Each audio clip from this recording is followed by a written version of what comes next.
Thank you, Mr. Chair. Good morning. Today actually happens to be my birthday of all days, and there's no better way for a tax advocate to spend their birthday than talking about taxes. So thank you very much for the invitation.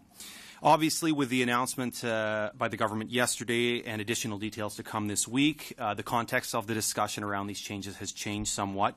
I am pleased to see that the government has recognized many of the problems with its proposals, and I certainly look forward to analyzing the details as they're made public this week. With respect to the one measure that has already been announced, the resurrection of the government's pledge to reduce the small business tax rate to 9%, far be it for a group that advocates for low taxes to complain about a tax cut, but we also believe that not all tax cuts are created equal.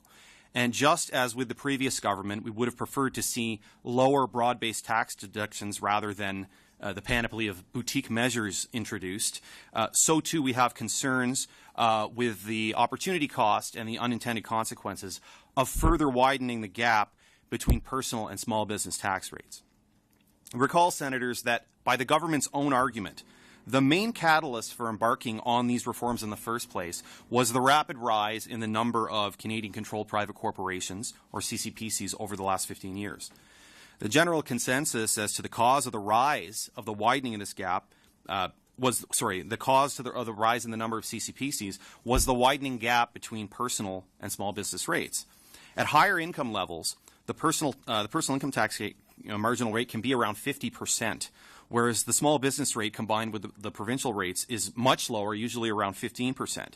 This, of course, provides a very strong incentive for people to try to structure their affairs to access the lower rate. Against this backdrop, the Trudeau government has widened the gap by introducing a new 33% tax bracket, personal rate on high-income earners, and now reducing the small business tax reduction to 9%. So in a sense, they are actually exacerbating the very problem that they identified in the first place. Now, it should be said also that the number of CCPCs itself increasing is not a problem. It is only a problem if, from the government's point of view, if the increase is primarily a result of people doing the same work in the same way, but just paying less tax. So I'll be very interested to see if the government brings forward any measures to address specific ways in which CCPCs are being used. And I think my friend here, David, said it well when he said it was mainly professionals, in which professionals are accessing CCPCs primarily for the purpose of reducing individuals' tax burden.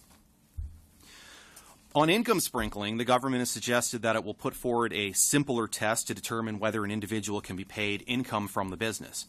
I think it's fair to say that few people defend the position that someone with absolutely no connection to a business should be allowed to be paid purely for the purpose of lowering the business tax burden. The tricky part is where the contribution to the business is subjective or is not obvious. A contentious point, for example, has been whether or not spouses who do not work directly for the business, but who may have taken a financial risk, such as assuming joint liability on a personal line of credit with their other spouse who is actively running the business, are they then eligible to receive income because they have, of course, taken a risk by taking out the loan?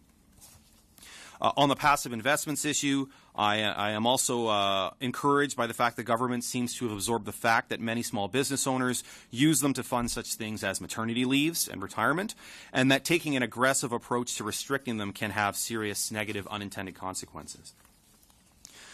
Overall, though, Senators, I'd like to be clear that we actually agree with the government's broad objective of tax reform, and our concerns have rather been with the specific proposals put on the table. Our tax code is too complicated. It is 1 million words long and 3,000 pages. It does not have to be this way. I know my friend David and I would disagree vehemently about how much revenue we'd like to see the government take in, but I suspect we'd agree that we'd want them to generate it in the most efficient, simple, and fair way possible. The mistake this government has made, in spite of commissioning a study of federal tax expenditures last year, the results of which they have not made public, is that they have taken too narrow an approach to tax reform, not too broad. It's as if they decided to clean out the attic, but simply focused on one box in the corner marked CCPCs. The federal government provides no estimates for more than 90 tax credits and expenditures, and by the OECD's estimate, this could be in the range of up to $140 billion a year, including everything from such large things as pension plans and RRSPs, to GST exemptions on groceries, to union dues, to political donations, to film and TV tax credits. Accordingly, our group has called, rather than to abandon tax reform, for a Royal Commission on Tax Reform to mirror the process that was undertaken by the Carter Commission in the 1960s. Our view is that the problem here is not too much tax reform but too little, and as this government had quickly come to learn, picking on some while ignoring the rest can be very politically problematic. I think I'll leave it there and happy to take questions.